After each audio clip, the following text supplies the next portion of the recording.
Sir NTPC और RRB exam को लेके आपने मीडिया में भी आया, आपने बहुत सारे सभी लोग ये प्रश्न पूछे हैं, उससे पहले मैं स्वयं कह देता हूँ बराबर कि बहुत लोगों के मन में प्रश्न होगा। सिर्फ एक छोटा सा टाइमलाइन देगी करिएगा, क्या कोई डेडलाइन आप तय करेंगे कमेटी रिपोर्ट आने के बाद कितनी देर में निस्तारण कर? आपने चलिए मैं पूरी बात बता देता हूँ जिससे कि सबके मन में ये प्रश्न है, तो क्यों ना मैं पहले बता दूं। देखिए, रेलवे ने रिकॉर्ड एम्प्लॉयमेंट करने के इरादे से वैकेंसीज निकाली थी 2019 में। रेलवे की नौकरी आप सब जानते हैं बहुत ही लोगों को पसंद है, क्योंकि एक स्टेबल ऑर्गेनाइजेशन है, लॉन्ग टर्म ऑर्गेनाइजेशन है। ये ऑर्गेनाइजेशन जिसका देश भर में विस्तार है, हर सबसे जन जन से जुड़ा है, एक इमोशनल कनेक्ट है। इसलिए एप्लीकेशंस निश्चित तौर पे बहुत ज्यादा आएंगी ही आएंगी, बहुत ज्यादा से ज्यादा नौजवान इससे जुड़ना चाहेंगे ही चाहेंगे।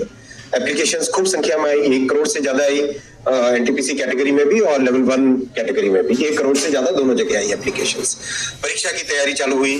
परीक्षा के हिसाब से पहले जिनको अपॉइंट किया गया, उसके बाद में आया कि नहीं टेंडर करना चाहिए। टेंडर के हिसाब से सीवीसी के रिकमेंडेशंस आए, उसके हिसाब से वापस टेंडर करके नया एक अपॉइंटमेंट हुआ कि ये टेस्ट की एजेंसी होगी। टीसीएस को सेलेक्ट किया गया एनटीपीसी के लिए, और मेरे ख्याल से एनएससी है ना, एनएससी को सेलेक्ट किया गया लेवल 1 के लिए, राइट। मैं पूरी बात बता देता हूँ जिससे किसी के मन में कोई संदेह न रहे। एग्जाम डिस्पाइट कोरोना का जो ऐसा कालखंड था जो आप सब जानते हैं, हम सब ने झेला है उस कालखंड को।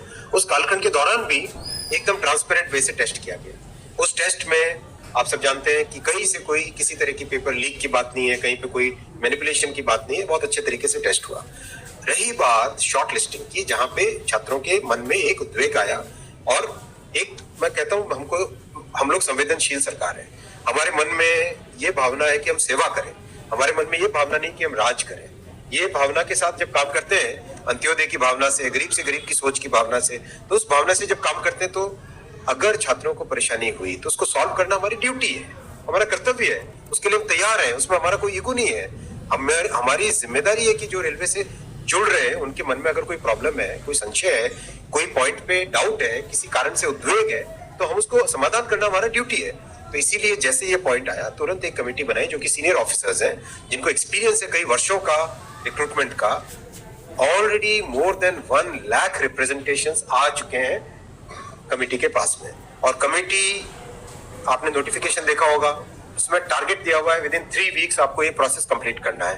तो जैसे जैसे रिप्रेजेंटेशन आ रहे हैं उसका तुरंत उसका एग्जामिनेशन भी कंप्लीट कर रहे हैं, जिससे कि एक फेयर वे में इस प्रॉब्लम का समाधान किया जा सके। 3 प्रॉब्लम्स हैं। पहला, एनटीपीसी में शॉर्ट लिस्टिंग में कितने होने चाहिए यूनिक कैंडिडेट्स। दूसरा, ग्रुप डी यानी लेवल 1 का एग्जाम सिंगल स्टेज होना चाहिए, डबल स्टेज होना चाहिए, राइट। तो ये 2 बड़े इश्यूज हैं। तीसरा मुद्दा है कि भाई टेस्ट का लेवल कैसा हो, हाई है, बहुत ग्रेजुएट ज्यादा आ जाएंगे 10+2 कैटेगरी में, संवैधानिक व्यवस्था है, उसी फ्रेमवर्क में हम सब काम करेंगे।